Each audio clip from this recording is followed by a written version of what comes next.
Before we get into the episode, I just want to let people know that this episode includes themes of assault and depictions of a panic attack. Take care of yourself and take a break if you need to. Thank you. Walk with us on the road to hell, an actual play podcast from Messy Crit Productions. I see the bombs falling down, not to mention the fire. There's a lion in my bed, slowly moving towards me. Oh, but you must travel through those woods again and again, said a shadow at the window. And you must be lucky to avoid the wolf every time. But the wolf only needs enough luck to find you once. Emily Carroll, Through the Woods. Night has fallen over Marlin Bay again. We return to a familiar place, the morgue. We watch as Isabel pushes a sheet-covered body into a freezer before walking back to her desk. Easily, she strips off the blue latex gloves and shrugs out of her medical coat, draping it over the back of her chair. For just a moment, she spares a longing look at the photo on her desk, thinking about another time, a better time, before all of this, before fucking Marlin Bay. Reaching over, she grabs a battered cell phone before unlocking it. We don't see what number she calls when she holds it up to her ear. I didn't expect to hear from you again. A deep male voice says moments later. Is everything okay? Not really, she says, taking a seat at the desk. But what else is new? I certainly cannot argue with you there. He says with a soft chuckle. Has he realized that she's in Marlin Bay yet? Not yet. She leans back in the chair and tries to relax.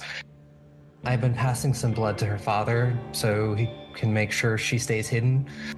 I've told him not to tell me where exactly he's hiding her, just in case Wilson gets any ideas. Probably a good idea. I'm guessing this is more than just a courtesy call, Isabel. You're right. She closes her eyes and shakes her head. Do you know how to break blood bonds? You don't ask simple things, do you, Izzy? Well, can you? Don't tell me an all-powerful blood sorcerer like you can't do something that simple. There's a sigh on the other end of the line. I can, but it's not going to be easy. There's the sound of him standing and moving around a room. The sound of a book opening and pages being turned. If I do this for you, you need to promise me something. Sure. What is it? Isabel, desperate at the moment, her leads are running out. Protect her. He says softly. No matter what. Protect her with your life if you have to. There's a pause before Isabel speaks again. You drive a hard bargain, Sorrel, but I promise.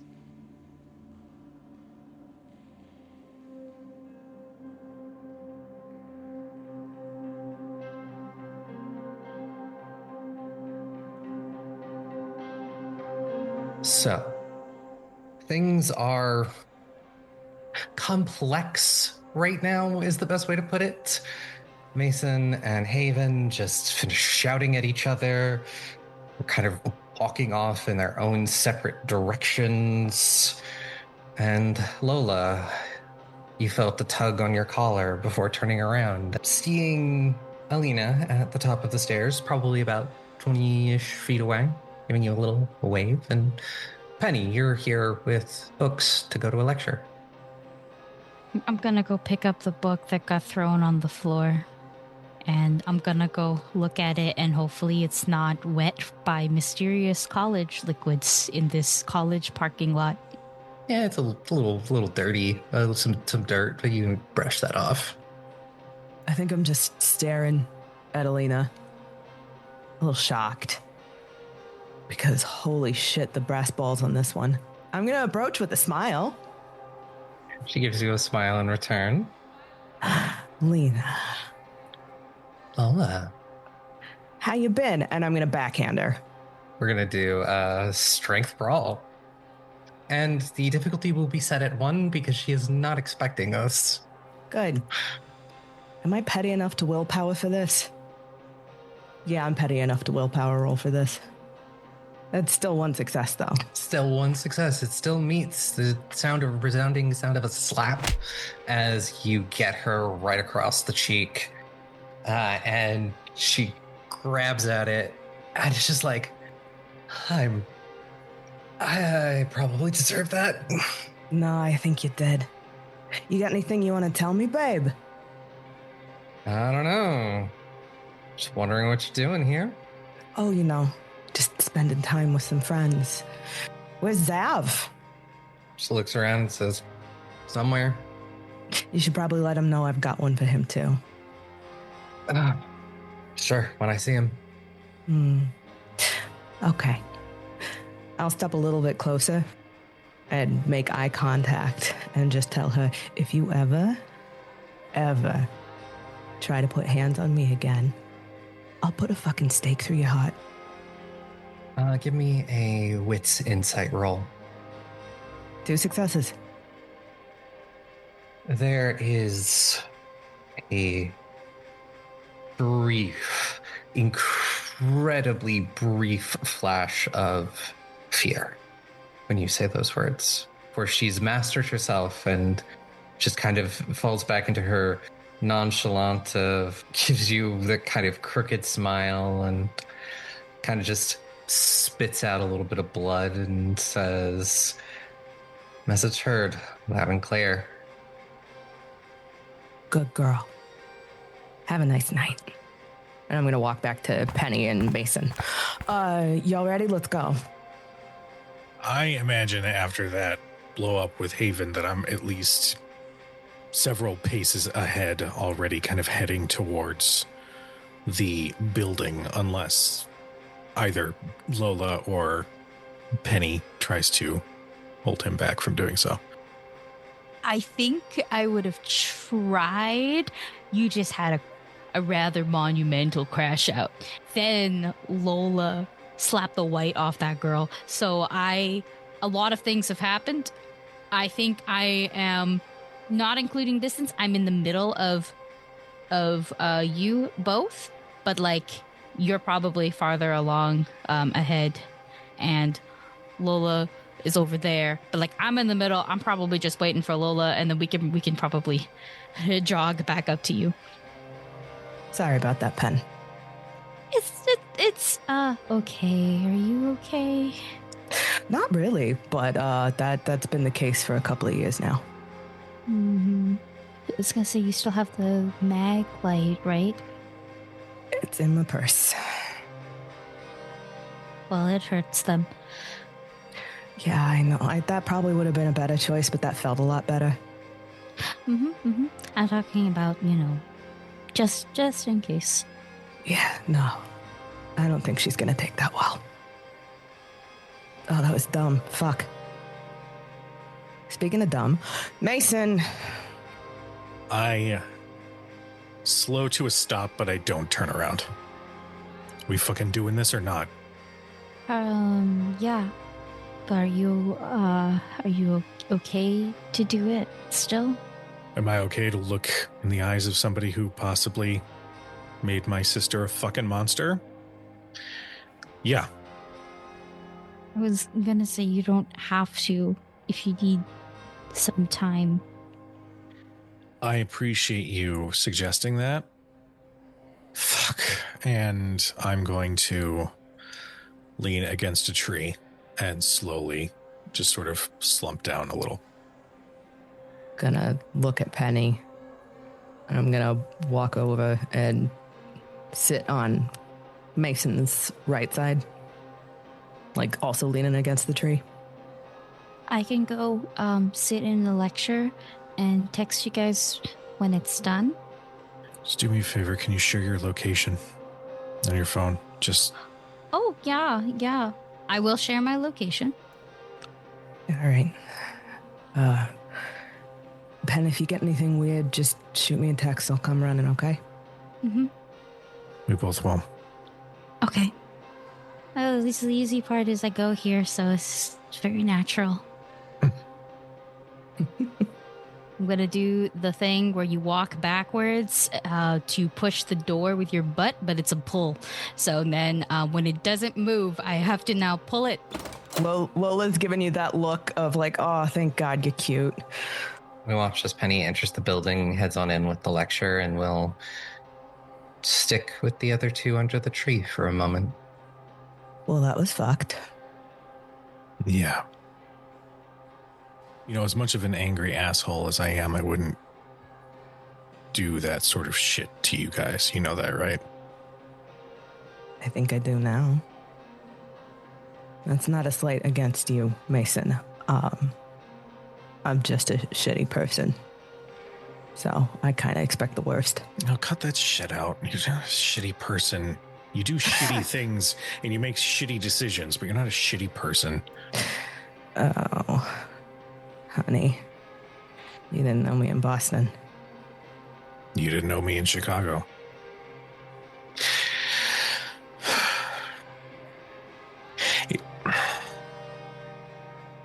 Maybe she was right in that I may have, who knows, I might have lost control when I found out, if I found out before driving all the way the fuck out here.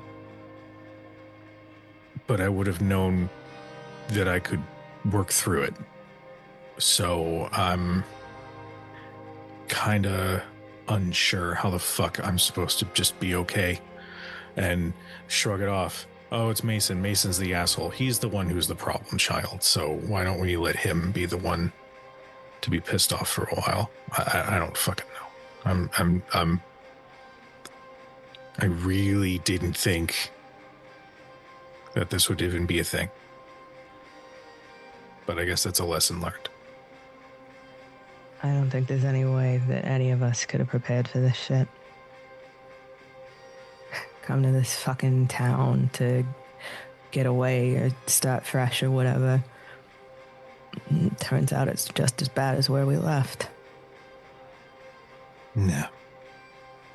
Maybe not worse, because apparently there was weird shit happening in Boston too, and even weirder shit happened in Chicago. So it's just all over the place. Do you have that flask on you? I'll give Mason a look of like, who the fuck do you think I am, as I pull the flask out of my jacket pocket. Thanks. No problem. Listen, I'm the last person to tell either you how to handle your shit. But I will simply say that it has to be handled. Yeah. Yeah. No, this isn't the sort of thing that we're gonna let linger or cause more problems. I'll figure it out. Mason, your phone is ringing. She's already calling me. The fuck? Hello? As you pick up, our camera shifts again. So, Haven, that was a lot. You sort of headed off in a direction on campus. What's going through your mind right now? I don't know where I'm going. Bold of a statement as it might be, considering my track record lately, but this might be the dumbest thing I've done in a while. I am storming away without my fucking car. I'm across town from my apartment, and I'm wearing these stupid fucking shoes that I hate, but Mom loves them because, of course, I wore them in case I saw her this morning, along with this damn fucking sweater with the collar that like presses too close to my neck because the color brightens me up, apparently. Something has to with such a sour face, she always fucking tells me. Too serious. Far too damn serious. Her angry, angry little girl. I can imagine the exact look on her face, the way her arms would cross and her tongue would click if she saw me right now. Running away, my face red from screaming, anger boiling over inside of me. Another one of those tantrums of yours, Margot? When will you learn?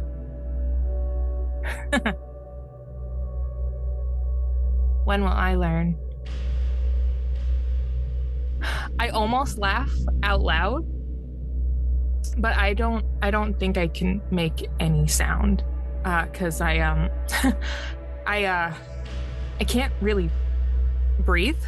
I need to breathe, and I can't, because all of my humiliation and my rage is knotting up in my throat, and the air is too close to me. The streetlights are too bright as they blink to life down the street of this fucking town that feels like it is closing around me in a vice, that feels like I'm trapped in a tomb, and I have to stop. Even though I can feel them chasing after me, I have to stop. Not my so-called friends or anything. No, it is the shards of venom that cut me so deep. The arsenal placed into Mason's hands by my own stupid, sentimental self that are following at my heels right now. The name that burns me, hurled with so much hatred, with the intent to hurt me. I have to stop because I can't feel my legs anymore. I look back only long enough to ensure I am out of sight of the parking lot to halt. Tremors racking through my whole body. I'm still standing. Somehow I'm still standing. But I couldn't tell you how. Air somehow saws in and out of my lungs, yet I am continuing to feel like I am drowning. Pressure is building behind my eyes, but a quick strike across the face from my own hand is shocking enough to beat any tears back for a moment.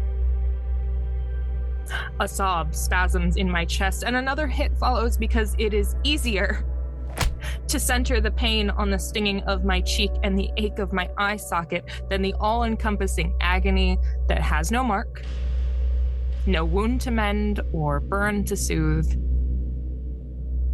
Just pain. Mom always called them tantrums. Dad called them episodes.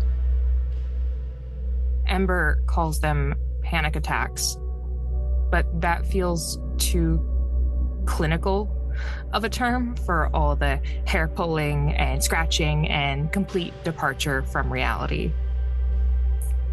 I haven't had one in so long. Not one that managed to get very far, anyway. I almost forgot how horrible it feels. Like you're being buried alive inside your own body. Usually I'd call Ember. I'd go to their place and they would wrap their arms around me and squeeze my fucking soul back into my body. They'd pull me back together as my mind tries to shatter into 1,000 pieces, but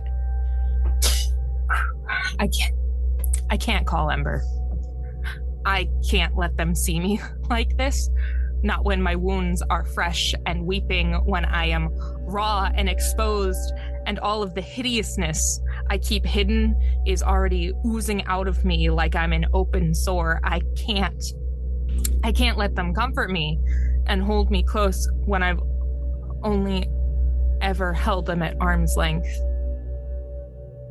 Even when they are tucked beside me in bed, pressed so close to my heart that they can hear it beating out their name.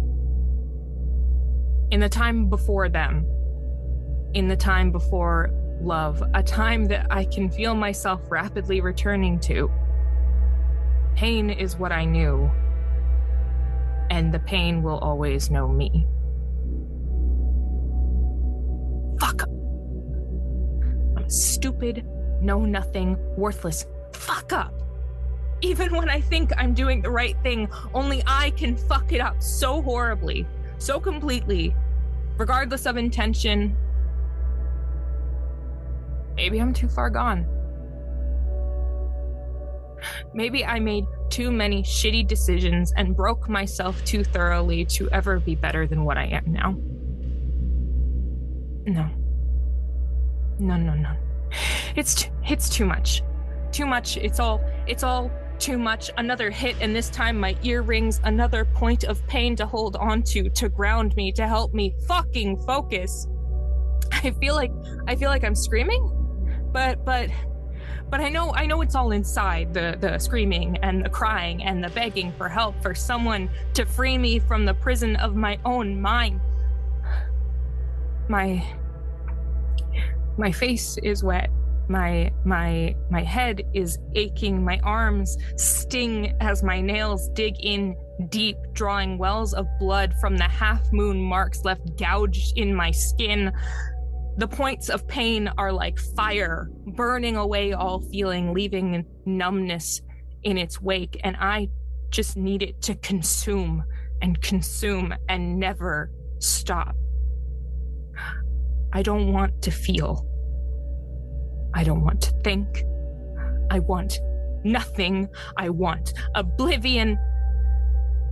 I want to go home. But it's too quiet there. Too damn quiet there in my bunker, my sanctuary, my fucking haven.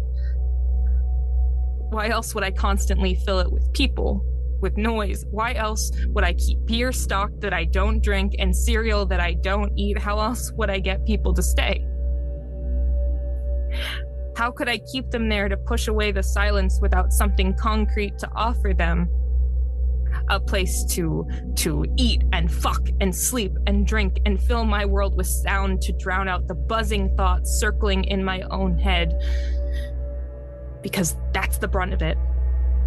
That's the pitiful, pathetic secret of it all. The tiny, vulnerable pit in my center that I calcified my walls to protect. The walls that Mason broke down with the hammer that I hadn't realized I put in his hands until I gave him a reason to use it. I can't be alone.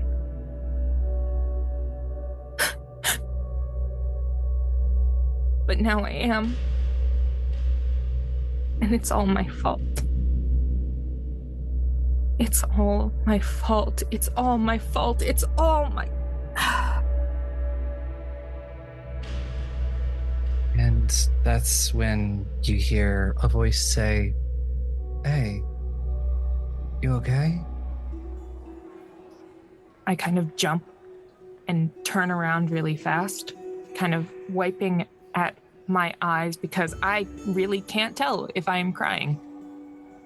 Your eyes sort of hazily focus on the person in front of you. You see beat up old Doc Martens, ripped up jeans, flannel shirt over a dark t-shirt, and dark hair slicked back. Probably for a moment you think it's Vince, but now as your eyes becomes clearer, you can tell it's you've maybe only met him in passing a few times. Xavier, you think? Hey, sorry, yeah, I'm fine. Sorry if I freaked you out. No, seriously, it's fine. Kind of my job to be there for people when they need someone to talk to. Half the thing you do when you bartend, gonna move to sit next to you and say, if you want a completely non-biased person, I got an open ear. Trust me, my fucking problems are, a little complicated. When he smiles and chuckles, just a try me. What's on your mind? says a little bit more forcefully, and gonna need you in just a second, Haven, I'm gonna need you to roll a composure plus resolve. 3 successes? Yeah, that's 7 with a crit from him. You are now under a dominate to talk to this, Zev is a completely impartial third party. He's somebody you can most certainly talk to about this. My body language kind of opens up a little more because honestly, it'll be a relief to talk to someone outside of these 3 people. I don't have to go crazy and tell him every detail. He'll probably call the cops or get me locked up, but I can do some general. I launch into, okay, so I've got this group of friends, and I found out some pretty shitty news for one of them, and I thought, okay, it's only gonna piss them off. It's only gonna make them upset. And we can't do anything about it. There's nothing that we can do about it. So I should just keep it to myself. They were going on and on about talking about this thing, and they didn't know the details. And God, I felt like a fucking piece of shit keeping it inside. It made me feel gross, Yeah. And so I told him, and he lost his shit. But not like generally lost his shit. He lost his shit at me. And I could get it. I could get why he was pissed. I could fucking understand why he would be so mad. But then he started saying all this personal shit about me, shit that I told him in confidence. And I should have kept my fucking mouth shut. I shouldn't have said anything. He's mad. He's angry. But it hit so fucking deep. And all I wanted was to fucking hurt him back. And so I did. And I know that I was wrong, but I thought that I was doing the right thing to make up for being wrong. But then this guy, he's like my best friend. And I thought I could trust him, and what if I can't trust myself? What if I can't trust the people I think I can trust? The questions that we all have to ask ourselves on a daily basis. Trust me, I get it. I have a best friend too, and honestly, we fight like cats and dogs sometimes. She'll storm out, and I'll storm out. We'll say incredibly hurtful things to each other, but it's just kind of our relationship at this point. We come back together after a cool-off period where each of us, just gets shit-faced, honestly, and come back together. We say we're sorry, and that usually works for us. I don't know your friend, so I don't know if that's going to work, but that's usually what works for me. We make fun of each other all the time, and I fucking hate him, but I fucking love him, It's that's a can't live with him, can't live without him. That's just it. But he said some personal shit about my relationship, and the way he was talking to me, the vitriol with which he said, "Go fuck yourself." Yeah. I can feel it all crashing down around me, and this has been, I'm gonna be really honest, and I put my hand on his arm. I'm gonna be really, really honest. This might have been the shittiest fucking month of my life, and that is saying something. Yeah? Yeah. Anything in particular? Well, you heard about Cameron Ashdown dying, right? Yeah, her. Yeah. Cameron was... they were... Once again, they were a really good friend of mine. They weren't a good friend, but they were a good friend, Yeah. Sometimes no, you gotta take what you can get. And through her, I met another really great person that means so much to me. And I'm what if I'm fucking poisoned? What if Cameron's dead because I fucked up somehow? What if I'm just ruining everything around me? Like I'm full of poison that is like leaking into the soil, and I'm gonna ruin everything. I don't think you have that problem. Sorry, I'm sorry. I don't know why I'm spilling my guts like this. It's okay. I'm used to it. You have no idea how much this happens. Like when I'm working, just people, they sit down in front of me, and I serve them a drink, and then they tell me their whole life story over the course of 10 to 15 minutes. I'm used to it. I mean, at least when you're working, you get tips. Yeah. There's that. I would tip you for this, but then I think that would be practicing medicine without a license. Yeah. Well, there's is something you can do for me. I'm just gonna need you to sit real still. Don't worry, it'll be fine. You'll feel great after a moment. This is going to be you're gonna have to give me a dexterity athletics if you want to avoid him grabbing you. 2 successes. Yeah, that's 5. I'm not strong, but as he is saying all of this, I do shift kind of uncomfortably and just I don't really know.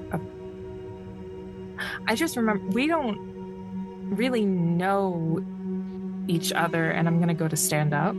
He grabs you with a rather strong grip, and he said, don't worry, be just a moment. You won't even remember this conversation. Give me just one more dexterity athletics to try and break away as he pulls you closer. 2 successes. Yeah, and that's 4. As he's pulling you in with this very strong grip, tilts your neck as he says one last time, saying, and I thank you for your contribution. And he's going to bite. So, Haven, tell me about a moment that you experienced pure bliss. The night that I got absolutely fucking blasted off of Lola's supply and called Ember for a ride home. They took me to their place and wrapped me up in blankets and put me in front of the TV in front of one of those baby sensory videos and ran their fingers through my hair and told me that yes, I was in fact still alive. No, I was not going to drown in dry air, and that everything was fine. Because even among the anxiety, I'm always anxious, but I had someone keeping me safe. Like that feeling. Take away the someone keeping you safe, but it's the pleasure and the euphoria and all of those just feelings. Someone just took that dial and cranked it up so much that it broke. It is overwhelming in the best ways. The best high, the best orgasm, the best just moment of euphoria. And I want you to take 3 aggravated damage. And you have lost 2 pints of blood. So, as he pulls me in, before his teeth sink in, I do try and put a hand between us to shove him away. But as soon as his fangs sink in, I think I lean into the contact, almost melting against him, and a hand even goes behind his head to pull him closer, because when I said that this has been the shittiest month of my life, that is the understatement of the century. In addition to everything that is going on outside in the world with vampires and werewolves and witches and wizards, and suddenly being transported into a world that I don't recognize anymore. To an extent, I know what is happening, but I want to give myself a few precious seconds to really not care. Even as I start to feel weak. Yeah, you do, and it feels like before you can even enjoy it completely, he's pulling back, pulling away, licking the bites closed. You may not even have a hickey there. Who knows? And he's gently cups your face in his hands and says, as I said, I'm gonna need you to forget this entire conversation happened. And I need another composure plus resolve roll. So that is, with a crit, 7 successes. 8 successes with a crit. You are going to forget the last 10 minutes or so. Pretty much the entire conversation with him. But nothing else. You rolled high enough and he didn't have enough of a margin to take away possibly up to the entire hour. That would have been something if you'd forgotten even the fight with Mason. That would be very awkward. That would be very awkward. Says that, and you kind of start to feel yourself getting a little woozy, a little tired. You kind of just want to lay there. And he sort of gently sets you back on the stairs and says, I'm sure someone's going to come by in a few minutes, get you in, get you some sugar in you. You'll be fine. Thank you for the contribution. And Can I wrap my hand around his wrist? Yeah. To try and hold him? Can I understand at this point what has happened? Everything's weird because the compulsion is in the middle of setting in. You haven't forgotten it yet, but you also haven't not forgotten it yet. Your mind feels like fog, and it's hard to think, it's hard to focus on anything in particular.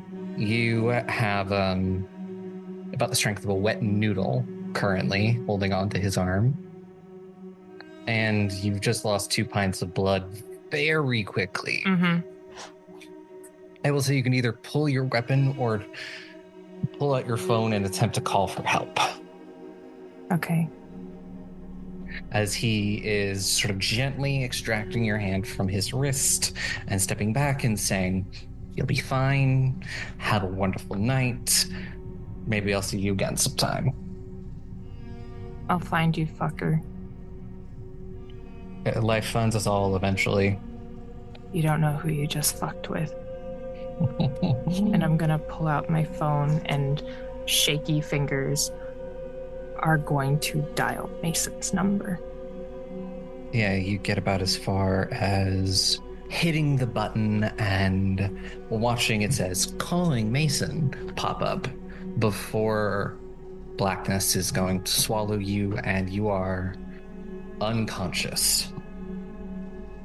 And coming back to this scene, Mason, when you pick up the phone, you don't hear Haven's voice on the other side of the line. There is general college noise, sound of a party off in the distance somewhere, but no Haven. Listen, I fucking get it, all right? I understand why, I get it. If you're not in a space to fucking talk, then at least just come back to the group. I'm not gonna fucking flip out again, all right? Have? Did she butt dial you? Haven. Haven. I'm going to hang up and dial her back. Maybe it was a butt dial. Does not pick up.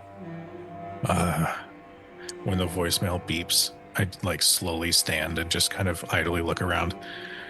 All right, Have, I know you're probably still pissed at me, but can you just let me know where you're at least? Call me back. I hang up the phone. I give it 2 minutes. And I call again. Still no answer. Lola, What? she's not picking up the phone. I heard some like fucking college party shit in the background, but I'm gonna keep redialing, but just start looking around in the direction that she had went. Okay, all right. You said there was a party? Something like a party, just general college bullshit in the background, but I'm pretty sure it was a party. Okay. Yeah, first of all, I'm not fucking letting you wander off on your own. Honestly, probably shouldn't have let Haven wander off on her own. Fuck! Okay, keep dialing. Storyteller, how long has it been since Haven went their direction and we went ours? 15 minutes at most. Okay, she doesn't have her car. She was on foot. And this is like a quad-ish area, am I right in thinking that? Yeah, it's a quadish. And the campus itself isn't all that big. She's got to be within a few minutes around here somewhere. What about Penny? I'll text her and we'll go looking, okay? But she's possibly in there at a lecture with another one. Ah, fuck. Okay, all right. Go. All right. Okay, all right. I'm, Anything. I know. Anything. I know. I'm serious, Mason. Does it look like I'm bullshitting you? I get it. Okay, I got it. And I'll reach out and sort of take his hand and I'll squeeze it real fucking hard. I really hope that she fucking butt dialed me and her phone's fucked or something. I'll call you, okay? Okay. And I start power walking. I continually call and call and call. I start listening for the party. I start listening for anything that I had heard to see if I can sort of figure out where Haven went. Give me a wits awareness roll. You can use desperation for this if you would like. Desperation is at 5. No one's. In fact, 7 successes with a crit. You're hyper focused at this point. You're listening for the sound of a party, any kind of party. And you pick up house music in the background at some point. You're like, okay, it has to be somewhere around here. And that's when you almost trip over something. And the lights are kind of off here, so it's hard to tell. But when you almost trip, you look down. There's someone laying on these steps. Not moving. Jesus. I turn the flashlight on my phone. It's Haven. Laying there on the steps. Fuck. You can kind of see this grayish pallor to her skin. I immediately call Lola while scooping up Haven in my arms a little bit. Mm-hmm. Haven's incredibly cold. Fuck. Jump a little bit back in time into the lecture hall. Penny, you enter pretty much right before the lecture's about to start. There's probably about 20 people in here. It's not packed, but there's a decent crowd, especially for a lecture this late. And you see up at the front of the room, there's probably a couple minutes or two before things start. You see the professor there, sitting there chatting with people. He kind of just looks like the quote unquote like cool professor you would see out on like college campuses, like wearing nice clothing. You know, the sleeves of his button-up shirt are rolled up to his elbows. First couple of buttons are undone. Hair slicked back, and he's just smiling and chatting away with some co-eds that are, kind of gushing over the book he wrote. Lecture has not officially started yet or anything like that, right? It will start in the next couple of minutes, yeah. I, too, am going to draw on from personal experience a little bit here. I'm sitting right in the front. Right in the front. Half of this is because I wear glasses, and this is just like, if there's writing on the board, this is realistically the best place for me to sit. 2, I am a good Asian student, and I have societal pressures. I am going to be sitting in the dead center front. A lot of this is because I'm a very good student and somehow have been keeping up with class while doing all of this. Then it's also strategy. Give me, as you're settling into the front, give me you're not talking, but it's still a charisma persuasion roll of a kind. Lola, that's when you enter the lecture hall. See Penny sitting at the front. Everybody is at this point starting to take their seats to get ready for the lecture. I got 4 successes, by the way, if you needed to know. Conversely, I am dressed like the out-of-towner piece of shit that I know I am. The jeans are ripped. The black t-shirt is cropped. The leather jacket is on. The red lipstick is fire. And I will sit towards the back of the auditorium after making eye contact with Penny. And as I sit down, I'm actually gonna text her and let her know what's happened. It basically says something's up with Haven outside of the usual. Makes him want to track it down. Is she okay? Question mark, question mark, question mark. ... We're not sure. I might have to jet. Thumbs up emoji. That's okay. I'll let you guys know when this is done. I'll keep you updated. Are you sure you're going to be safe here on your own? Yeah. Well, what's the worst that could happen? Don't answer that. Oh my goodness. I send a meme. So it takes like a solid minute to load and send. The meme is a cat, so putting their little paws on top of their head where their big ass eyes get a little teary, but like that's what you get, and they go, I'll be fine. That meme does not instill confidence, but I'm going to trust your abilities.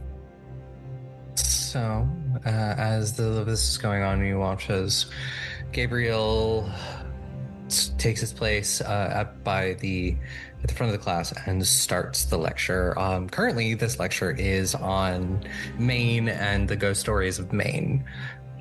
And if you're into this is probably incredibly engaging because 1, Gabriel knows his stuff, and 2, Gabriel's actually a pretty decent showman. So he's at least making it all interesting with anecdotes and all of that. And it's probably 10 minutes into the lecture, Lola, when you get that phone call.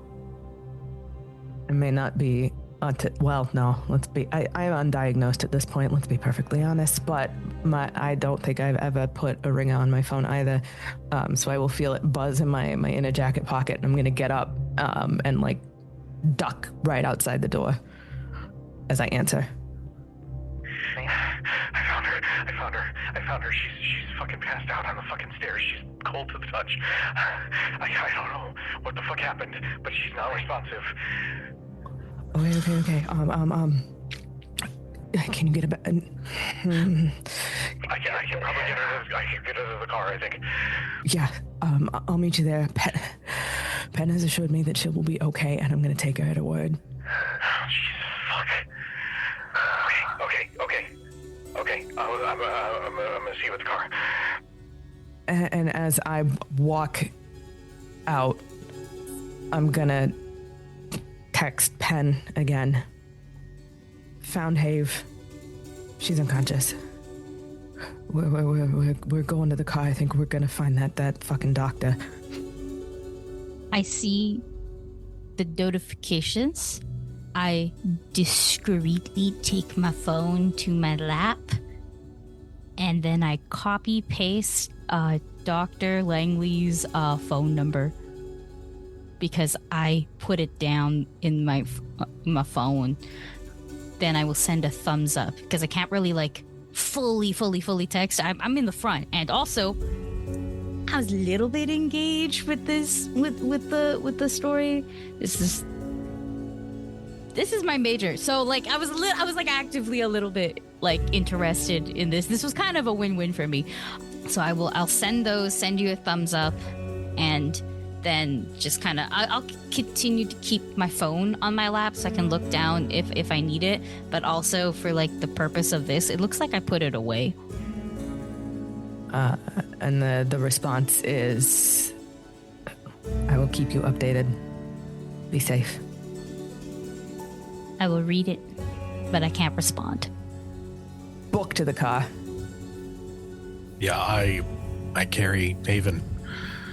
As I feel myself being moved, I kind of drift from that sticky, soupy darkness that is unconsciousness, and just my eyes kind of roll in my head as I manage to focus somewhat on Mason and just... What? Haven. I'm gonna tap your cheek a little bit to try to wake you up a little bit. Have, you with me? Mason? Hey, what happened? Okay, it's fine. We need to get you to the car, okay? We're gonna get you to the car, and we're gonna get you taken care of and get you to the doctor, okay? My head hurts. I can't drive. That's okay. I'll fucking drive. I don't give a shit. We're fighting. Let's not fucking worry about that stupid bullshit right now, okay? We just got to get you to the doctor so we can get you taken care of. We can talk about all this shit at some point, but not right now, okay? Let's just get you taken care of, okay? The next few words that I mutter are incomprehensible as my eyes roll back in my head and I'm unconscious again. Fuck. Mason? I basically like running with Haven in my arms. I'm no words. I'm immediately gonna like dig in Haven's pocket, grab the keys, and get the car started. Get her in the back. Okay. I set her up in the back and I sit in the back with her. I need you to call Langley, the fucker that we got. Yeah, okay. And I quickly dial while still trying to like, I guess, try to see if Haven can come back to consciousness. Gentle taps on her hands, on her cheeks, anything like that, but I'm calling urgently. Make a fist, put it on her chest, keep rubbing in circles. Okay, all right. As you call, he'll pick up on the second ring and say, Dr. Langley speaking. Hey, Mason, it's Mason. We have a problem. One of ours fucking passed out, cold to the touch. We need your help. Where are you? Cold to the touch? it says, Color of the skin, is she... gray, pale, gray, normal? Yeah, gray, pale. Okay. She's been in and out a little bit, but she's been out now for about 2 minutes. Okay. Okay, I'm going to send you an address for my residence. Bring her here, and I'll make sure she gets care. Okay, all right, cool, great. I'll just see you in 5 minutes. Storyteller, Yeah. is there blood? On Haven? Mm. Give me a wits awareness roll. That's 2 successes. You're looking, and there is a little bit of blood on the sweater around the neckline, say on one side where a jugular vein might be. At the carotid? Yeah, carotid artery. One of the sides. It's not a lot. There's only a few drops on the sweater itself. Fuck. What's going on? Look at her collar. I want to punch the fucking seat in front of me. I want to punch the window. I want to punch literally anything in this car, but it's not my fucking car. I'm gonna ask you kindly not to punch the back of my seat because I'm fucking driving here. I know that. Fucking just please drive a little bit faster so we can get somewhere where I can fucking punch a tree or something. Speed limit who? You're so loud. Hey. I'm tired. I know. We need you to stay up, okay? I need you to stay up. Davidson, I swear to God. You don't believe in God. Fuck you. Stay awake. I believe in the gun that she's got on her. Stop. And I try to bat his hand away. It hurts. Where? Everywhere. Okay. All right. We're getting you over to the doctor right now, okay? So we can make sure you're taken care of. Do you remember anything? If you need time, that's fine. But if you remember anything, do you remember who you were with? You. After that. I shake my head slowly. Okay. What happened? We're going to talk about it. It was just making sure, understand what's going on here. Okay, we're almost to the doctor. I just need you to stay awake. Okay? Am I sick? That remains to be seen. You kind of, you passed out, and we're trying to keep you awake. You're pale, and we just need to make sure that you're good. Okay? I want to go to bed. Not till later. Not until after we get to the doctor. Okay? Be pissed at me. Get it out. Tell me to go fuck myself. I don't give a shit. Keep her awake, Mason. I know. I'm working on it. If you fall asleep, I'm going to punch your window. And I'm going to break it. You'll be paying for it. I don't know what you're talking about. I don't have any money. Hey, Haven, can you give me a quick stamina resolve check? That is 3 successes.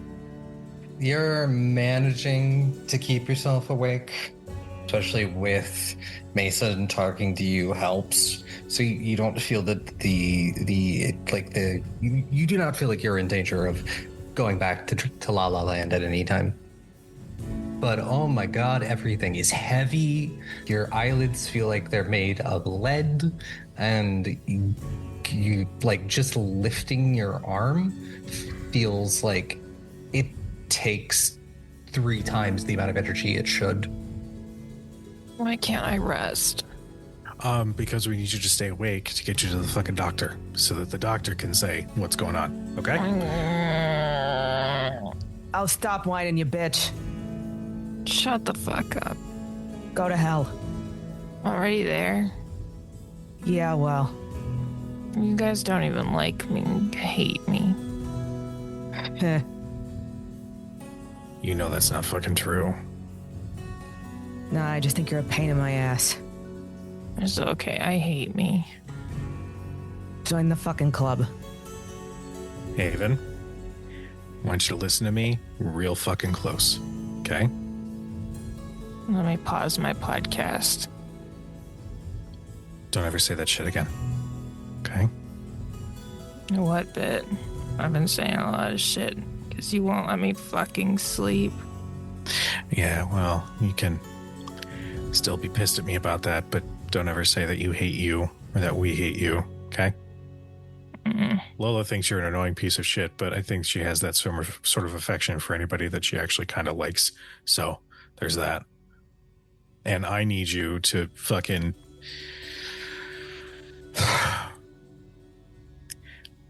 We're going to talk about what our argument was about, but we're not going to dwell on it right now, okay?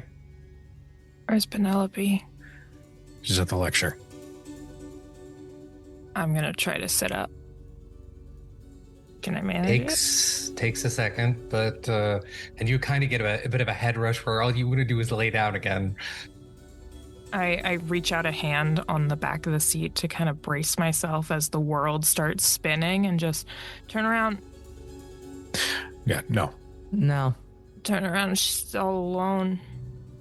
Penny is smarter than the rest of us when it comes to this shit, and she's stronger than the rest of us when it comes to this shit. She has assured me that she will be fine, and I'm gonna trust her. I trust her. I just don't want her alone. She's not alone. She's in a group of people all going to a lecture. If there's any place that's safe right now, it's where there's a bunch of people. Don't yell at me. I'm sick. I'm talking strongly. I wouldn't qualify that as yelling. What I was saying before, that was yelling, but we're, again, not talking about that. Mm-hmm. It's about this point that you pull up at this, nice single-family home on the outskirts of Marlin Bay. I'm gonna pull her onto the back so we don't come running through the front door with a half-unconscious white girl. One foot in front of the other, Haven. Come on. I will try to get out of the car, and I fail. I'm 100% right there, making sure that Haven doesn't hit the deck as we make our way towards the back.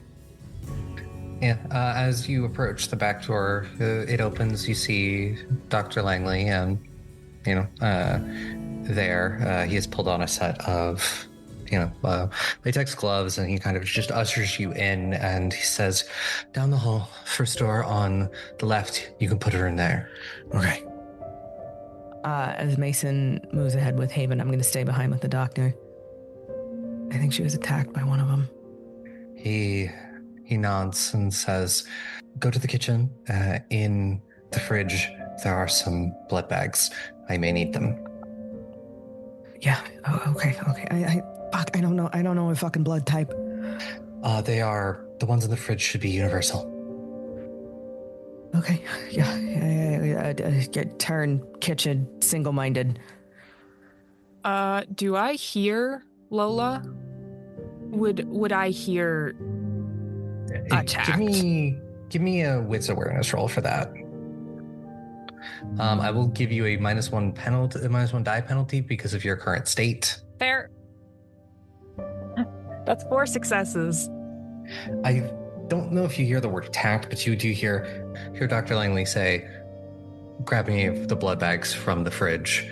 She may have lost blood." I lost blood. I don't answer immediately as I continue leading Haven into the room. The room itself, when you open the door, it looks like it's a studio of some kind. You see some things on canvases, but there is a couch in here that is kind of covered by drop cloths to keep it safe from the paint. You can kind of just grab that, throw it off, lay Haven down on the couch. I try to stop kind of stubbornly. Just answer me. Fucking shit. Yes. I reach up to touch my neck as though I'm going to find a mark. And when I find nothing, I just... Am I gonna turn into a vampire? No. If I do, you gotta cut my head off. We don't have to worry about that because you're not going to. Promise. I need you to lay down, please. Nathan, you gotta promise, or I'm gonna pass out right here and I'm gonna throw up on your shoes. I really could not give 2 shits about my shoes right now. You can't make me promise that shit. Mm-hmm. You're not going to turn into one of those, okay? If I do, I'm eating you first. I mean, fuck it, I probably deserve it. Hey, I'm sorry for all this shit that I said, okay? You meant it, and that's okay. No, I was angry. And I wanted to hurt you because I was angry, and that's the most fucked up thing, okay? What you did was fucked, but what I did and what I said was equally as fucked. Okay? I'm gonna flop onto the couch. The room itself smells a little bit like oil paints and various chemicals one uses when painting. After you, pretty much as soon as you flopped on the couch, you watch as Dr. Lanley comes in and he's got a medical bag and he starts to move over and just like checks your pulse, all of this. And we'll look over at you, Mason, and say, whatever you can tell me about the state that you found her in will help. I look at Haven. Well, she already knows, so fuck it. She was passed out on the stairs in the quad. She was unconscious, cold to the touch. Wasn't really responding to anything I was saying or doing until I started to move her. She did manage to call me, and I heard some of the bullshit party crap from nearby. That's how I was able to find her, but that's kind of all I fucking know. Yes, I believe that Miss Havenson has lost a little bit of blood, probably what caused her to pass out. And this is probably about the time where Lola, you enter carrying the blood bags. There were probably about like 4 in his fridge. I don't know how many you grab. Yeah, probably all of them. I don't fucking know how much she needs. You come in with the four blood bags. He will take one from you and check it, make sure it's good, it's the right one, and is going to sort of look around and essentially create like a little makeshift IV stand, little makeshift IV stand from something in this studio, and sort of push Haven like the sweater up your arm and just say, I'm going to have to give you a quick blood transfusion. This might sting just a little bit, but you will feel better in just a few minutes. I'm A positive. Well, this is for a universal donor, so you should be fine. If you don't cross-match, you're going to lose your license. There are many things that I could lose my license for, but... Yeah, no, Haven Sugar, we're in the middle of his fucking living room, so I think that's the least of his worries. You call me Sugar. Shut up. That's sweet of you. Storyteller, how long did it take us to get here? Like, no more than 15 minutes, especially with the way you were driving. And how long was the lecture supposed to go for? Like 2 hours. Okay. I still don't feel okay. I know that we literally, and I assume I'm pulling Lola so that we can have a one-on-one moment here. And I'm just going to say, I know that we literally just finished telling Haven that Penny was going to be okay. She's surrounded by people. It should be safe. I still feel weird, especially right now. You want me to go back? I can go back. You sure? You have the gun. You have the mag light. If anything, Haven is the one that needs protection right now. Okay. Just. And Mason, for a moment, and this is probably the first time you've seen it, since that one night at the bar, and to be fair, I was real drunk at the time, I think I'm gonna cry. And I hate it. Okay, just. Hey. Look at me. I'm going to take your hands in mine. We're going to be okay. Okay? Yeah, it'll be fine. I'll keep watch. Just text Penny and let her know that you're on your way, okay? Okay. And I would actually like to pull Lola into a hug real quick. I freeze. And while I am speaking calmly, you can feel my heart racing just as much as yours is. It takes a couple of minutes, but I think I lock my arms around Mason's torso, and the hand at the back of his shirt is gripped in such a tight fist that it's shaking. Just gonna get through the night, okay? Yeah. I'll be back with Penny. Don't do anything stupid, okay? I know. Now's not the time for stupid, okay? I'll go get the princess, and we'll be back here, okay? Yeah. How many rounds do you have in your gun right now? I got a full rack, baby. Good. All right. I'll be back soon, okay? Yeah. And I'm going to step away, text Penny, and I'm heading back. And try to calm my racing heart and prevent a panic attack as I get in the car. Adjust the seat because for some reason Haven drives like she's an old lady. And I'm going to turn the car on, give myself a second, and I'm going to start backing up. As they were whispering to each other, I kind of just lulled my head over to Langley and just... They look like something bad's about to happen, huh? Times like this, people get very stressed. Do you know about the things? The spooky things that go bump in the night. Yeah, that shit. Unfortunately. Am I gonna be one? No. If you were bitten, you'll be fine. Sick. From what I understand, it is a much more involved process to make someone a vampire. Do they like suck out the memories too? Just like... Could be many things. Could be a bit of a trauma response, your brain for trying to protect yourself from whatever happened. Could be they can make you forget. Oh, my brain isn't that nice to me. Can I sleep now? Yes, you can sleep. And like as he's doing this, he's hooked you up. He's tourniqueted your arm, put the IV in, undone it, and it says, I'll keep an eye on you. I'll bring you some sugar. You're going to need quite a bit of it. Rad. Hook me up to some good drugs, Doc, and I'm gonna pass out.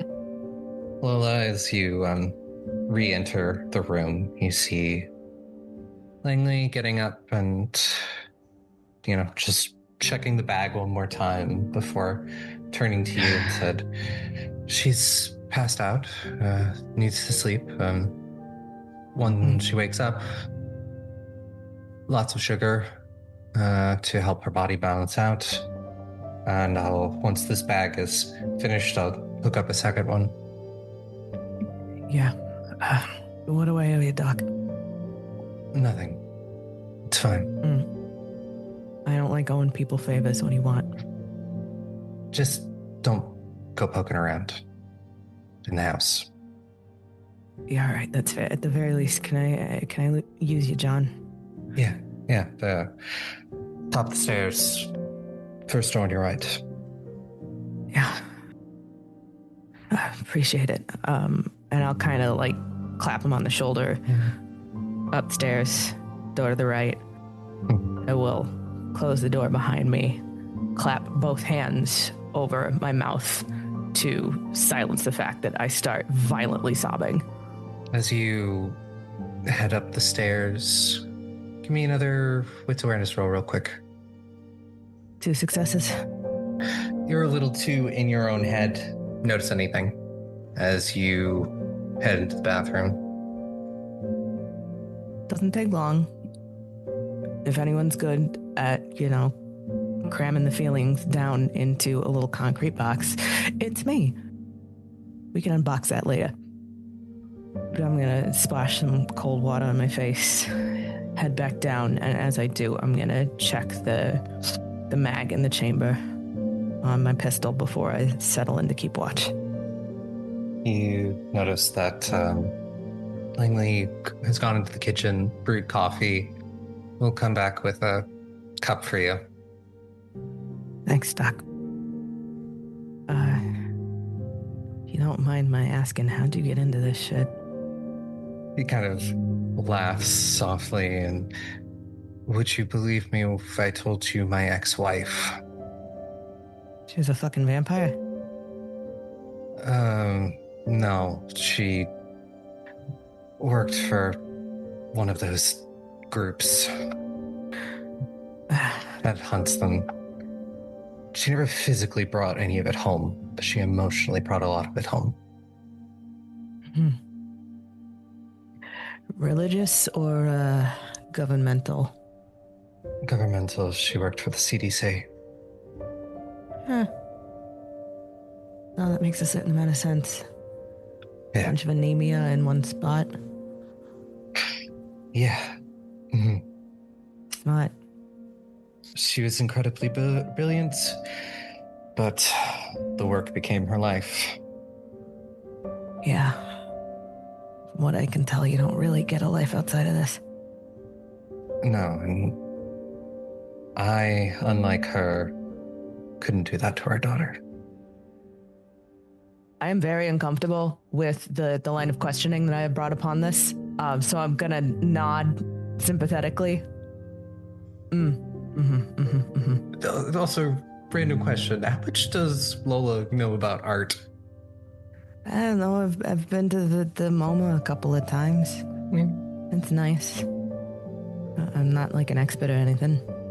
Yeah, you're currently sitting in the middle of a studio, and even to like a relatively untrained eye, whoever's pieces these are, they're good. Someone who's certainly put a lot of work into them. Is your work? My daughter's work. She's good. Yeah, she is. She's very good. I'm assuming she's not here. No, not currently. Takes a big sip from his coffee.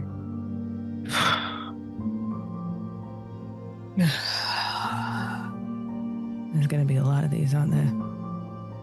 Yeah, unfortunately. Okay.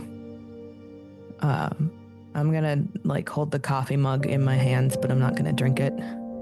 I'm just gonna keep myself propped up against the doorway so I can see Haven on the couch, but also see the main entrance. Yeah. You do that and settle in and move back to the lecture. It's Penny. This lecture's been very good. He knows what he's doing and can make it interesting. And pretty much everyone in here is enraptured by these stories he's telling.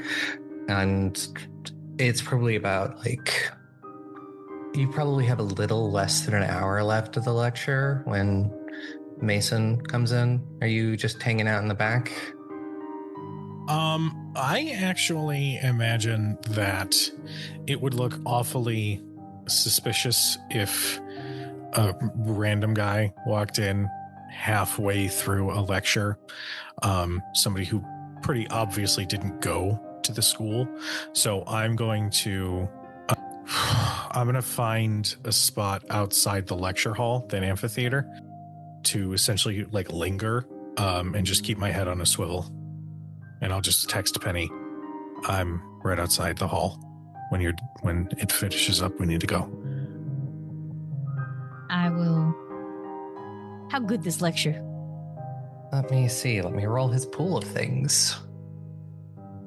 This is. I'm gonna be so real. Like if I've had an hour where it's just been a solid lecture, there's a good chance I might not check my phone right away, even though like I haven't.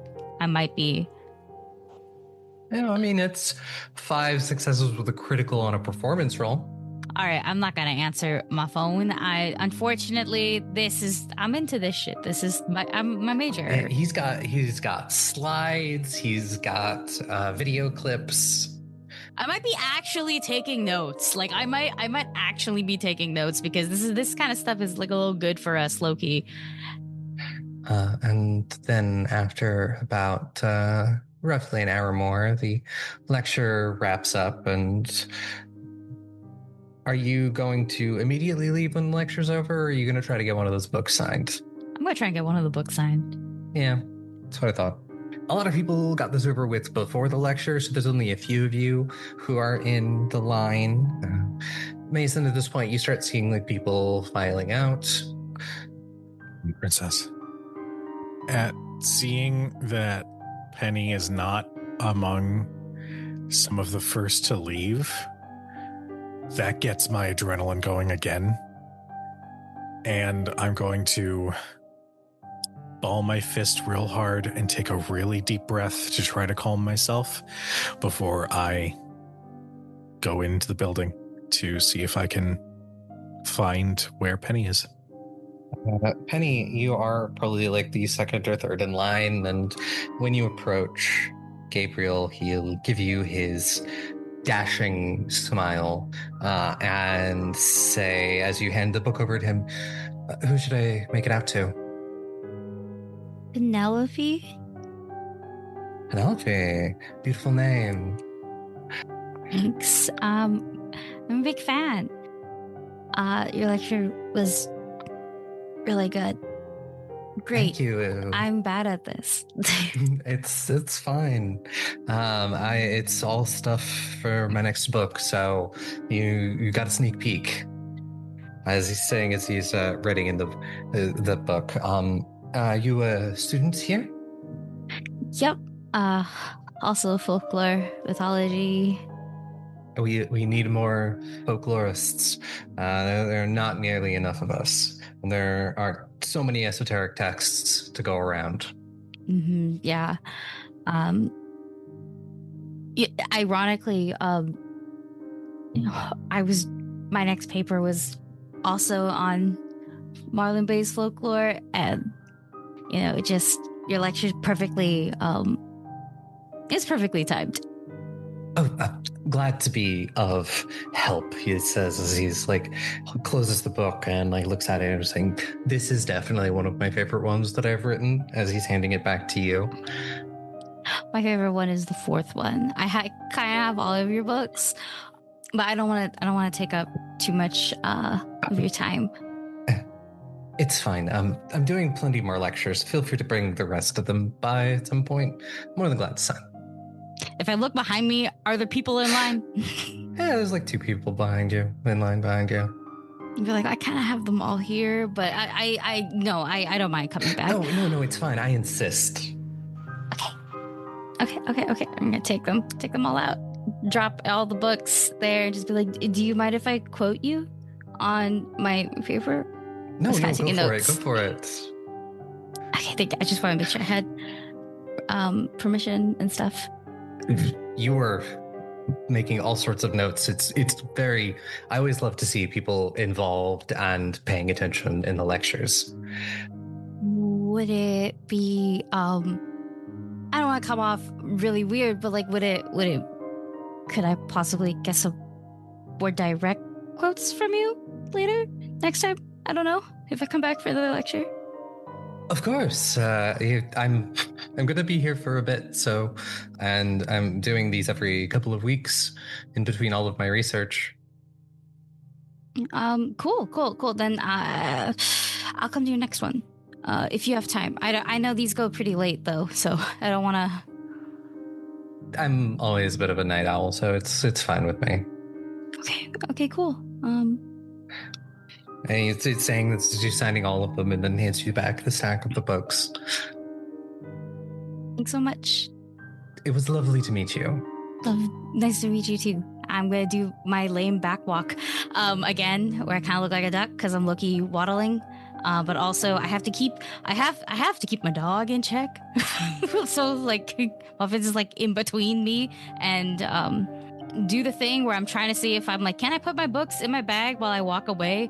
And my other hand is holding the leash, like Muffin's leash. No, I can't. Okay, I'm just gonna hold all 4 books and kind of walk off. But when I turn, can I look at those signatures? I am looking to see if they're just straight up signatures, stuff like that. But like also, did he write anything? Did he leave anything just in case? The first one you handed him, he did really a little dedication.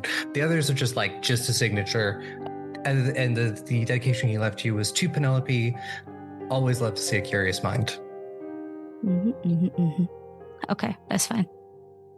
I wanted to see if he was like a Starbucks creep, writes your fucking number and then leaves.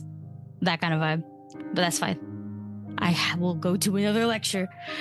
So, yeah, you exit the lecture hall, and Mason, you see Benny carrying the books. All good? Yeah, what's up, House Haven? She's fine. We just need to get back. Mm-hmm, If you're good. Yeah, I'm good. I'm clearly trying to give off a I'm calm, everything's fine vibe because we're still in public, but it's pretty obvious in my face that I am not okay and we need to go. And in that moment, I kind of look past you at the door that you came out of. Let's get back. Anything interesting that Mr. Professor decided to talk about? Nothing that we don't already know, but he is doing more lectures at night.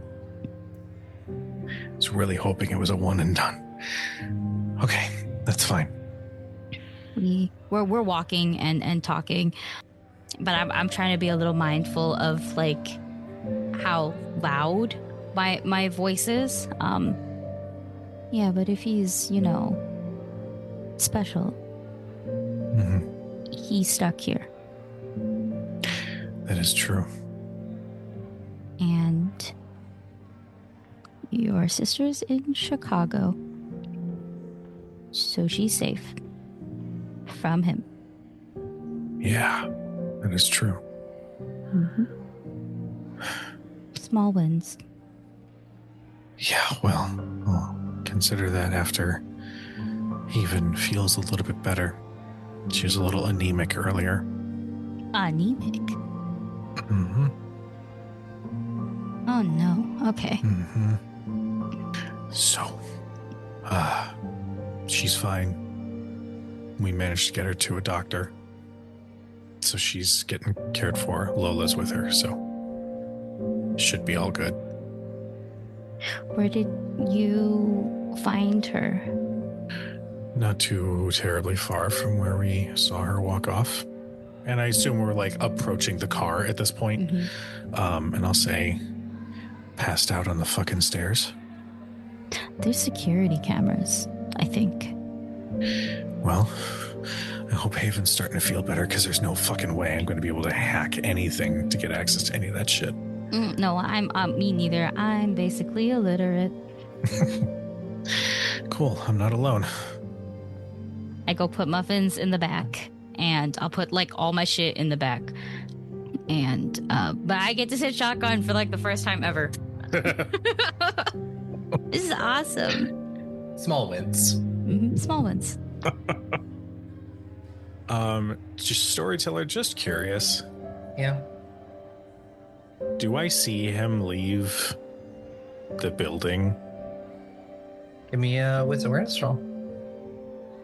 That is 3 successes.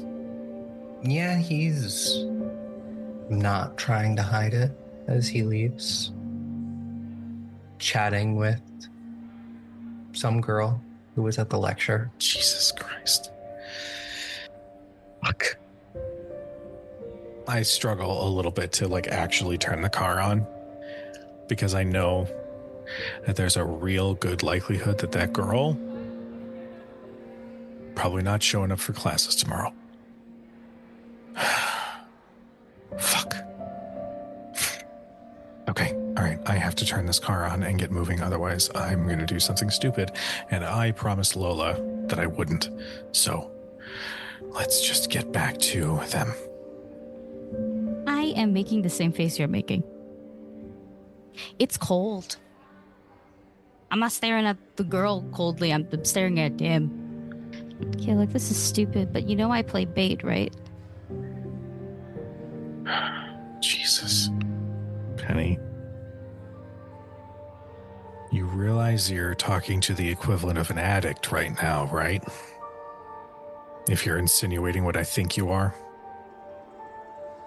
Storyteller, will you let me please roll preparedness? Yeah, of course. Give me a intelligence plus melee. Okay, 1 second. Extra 2. Intelligence. Melee. 7 with a crit. You do have that, and I will give you 1 hold that you can cash in at a later point this whatever is going to happen for an item of your choice within reason. I have a shitty little drawstring messenger bag. It's shitty because it looks kind of like, it looks like just a brown faux leather bag with maybe the equivalent of whatever a Labubu is in 2023. I'm going to open it and I'm going to show you one. You're going to see my mask in full view. That's always there. I also have the flare that Ren made me because that was given to me, I believe, today. And then there's a big ass fucking knife in here. Jesus, what the fuck? So my mom had us get these. They're made. She got them specially made. I haven't brought it out in a while, but after the Wraith thing, I thought I should keep it on me. And I have a lighter. Princess? Yeah. Let's say we do something stupid. What's the likelihood that we walk away fine? I think we will always be hurt. We have fleshy bones. They have really big egos. A thing that my brother and I used to do was, I am baked, and then we jump them. So I can keep being bait, and we can jump them. And my brother and I were 2 people with no dog, and maybe we were like 15. And you walked away, obviously. Well, yeah. I mean, yeah. Fuck. He's still within sight, right? Yeah, they're slowly walking across campus. All right. This is going to be my last little vestige of restraint. I'm going to call Ash. Yeah. And I'm going to put her on fucking speaker. He picks up on the 3rd ring and you hear your sister's voice say, Mason? How monstrous was he when it happened? Because I assume he wasn't really up for giving you another fucking autograph in your book. You hear a sigh, because she knows you well enough to know what this means. Probably not the first boy that was mean to her that you punched out. You hear her curse softly and say, like a wild animal. What kind of wild animal, Ash? A wild animal has magic. Okay. Now I'm going to just ask, do you have a particular label that you would give a wild animal with magic? Hear her sigh and she's aware that she should not be telling you these things, but there are certain things, certain bonds that not even death can seemingly break. And after a second she goes, we're called the Tremere. I give Penny a quick look. Okay. I want you to know I'm still really fucking pissed at you. Understandable. But after this one, I'm done. I'm done hunting down the people who hurt you, okay? You made it clear that you didn't think that I was enough of a responsibility to keep in the loop that you were out there, so this is my last little act for you. Then, if you want to try and fix this, or however the fuck you plan on doing that, then you can put in the effort, because you have a lot of ground to make up for. And I hang up the phone. All right.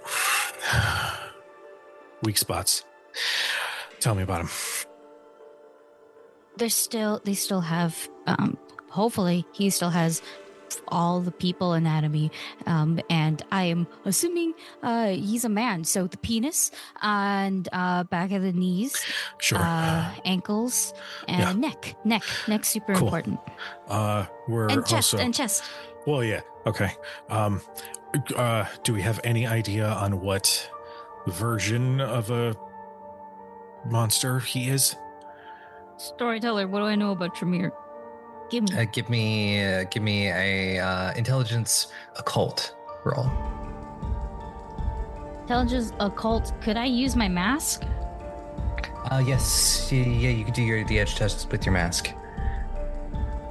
Oh yeah, like 4 exact. Yeah. Then yeah, you empower your mask for this scene. 5. You've heard of the Tremere. They're a sect of vampires that has seemingly magical ability with their blood. What they can do can vary quite a bit depending on what they focus on, but it also means they can be incredibly unpredictable in what they can exactly do. Okay, they can use it's like all blood magic, which is a lot.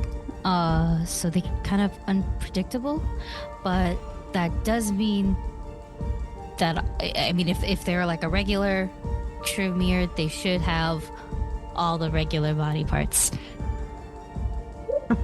Okay. They've kicked a lot of people in the dick, okay? Oh, yeah, I mean, I get it. As somebody who has been kicked in the dick, trust me, it's the fucking worst. We're really doing this. We're really about to fucking do this. Yeah. I would like to... I guess this is more a question for Haven. I would like to dig around in the trunk, maybe something in the back seat.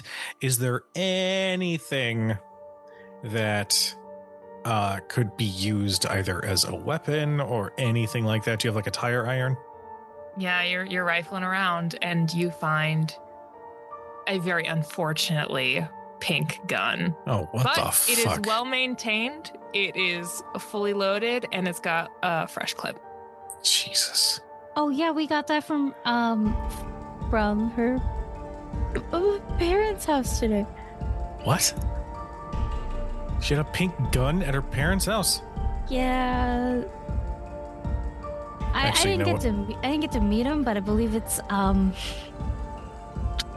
Dad. I was just about to say, this definitely screams overprotective dad. Mm-hmm. Okay. Well. Do you know how to use one? I punch things really hard. I can try. I know you pull the thing and you aim. Well, not in that order. You know what I mean? Yeah, I know how to use one. All right. And keep this just in case your big fuck off knife isn't enough to do the trick. How about that? I look at it. Is it loaded? I know how to check this. I should know how to check this. In front of Mason, I check it like a professional and then I put it back in. I allow that to happen, and right before we get ready to leave the car, I just say, you know, I call you princess as a joke, right? I'm not insulting or anything. Yeah, no, I don't mind it. It's one of the nicer nicknames I have. What are the not nicer ones? Poopy. Who calls you that? My siblings. Where are they? They're all over right now. Well, I mean, 2 of them are coming back really soon from their school trip. I think it ends soon. I have to go check a calendar. And And then who knows where the other one is? So we're all over. And I'm just poopy. I'm not poopy. Please don't call me poopy. But yeah, them. I'm poopy to them. Okay, I've said I'm poopy too many times. It's fine. I'm gonna just delete that part of the conversation, but just know that if they keep doing that and you're not okay with it, just let me know. Thank you. Oh, Jesus. All right. Well, I guess we're doing this. Get out of the car and start to put your plan in motion as the camera cuts away. And we'll figure out what happens next time. Slowly moving toward